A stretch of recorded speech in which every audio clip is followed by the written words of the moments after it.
में कष्ट सहने पड़ते हैं, पर चालाक व्यक्ति संसार में सुख पाता है, सफल हो जाता है। नहीं, महाराज जी, सफल नहीं होता, ये गलत शब्द है। सफल नहीं होगा। कभी कोई चालाकी से सफल हो सकता है। रावण जैसा कोई चालाक पुरुष था? सब विद्याओं का ज्ञाता परम चालाक था। कालनेमि से बढ़कर कोई चालाक था? पूरी संजीवनी बूटी जैसी ही द्रोणागिरी में हर औषधि को कर दिया और साधु बनकर बैठ गया। हनुमान जी ने मार डाला, राम जी ने रावण को मार डाला, रहा न को कुल रोवन यारा। चालाक पुरुष सफल कैसे हो सकता है?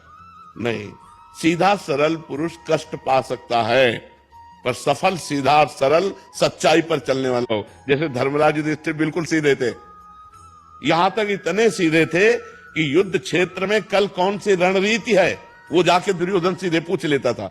भ्राताश्री कल कौन सा चक्रव्यूह रचना है, तो वो बता देते थे। इसीलिए भगवान दो बैठक करते थे, एक युधिष्ठिर के साथ और एक युधिष्ठिर से अलग।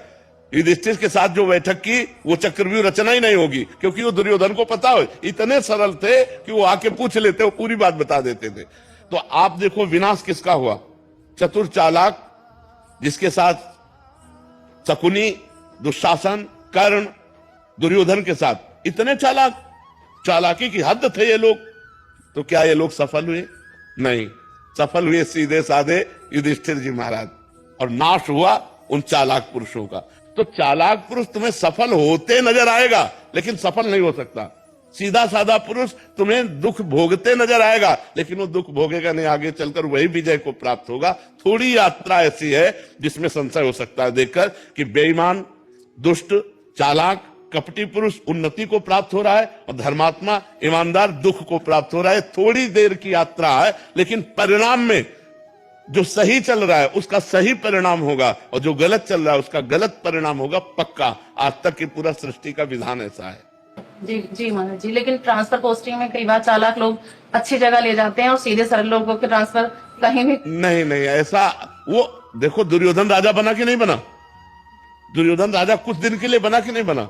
लेकिन 100 भाई मारे गए। असली में राजा हस्तिनापुर के महाराज युधिष्ठिर ही बने। थोड़ी देर के लिए वो पद, वो दिखाई दे सकता है कि वो बेईमानी, चालाकी करके, फ्रॉड करके पद को प्राप्त कर ले, ऐसा हो सकता है, मान सकते हैं। उसका पुण्य उसको साथ दे सकता है, लेकिन परिणाम, जो जीवन का परिणाम है, वो ये पद नहीं है। मरोगे तो तुम्हारे साथ पद नहीं जाएगा, तुम्हारे साथ रुपया नहीं जाएगा, तुम्हारी अच्छाई जाएगी, तुम्हारे सत्कर्म जाएंगे। और ये पक्की बात समझ लो कि जनता मूर्ख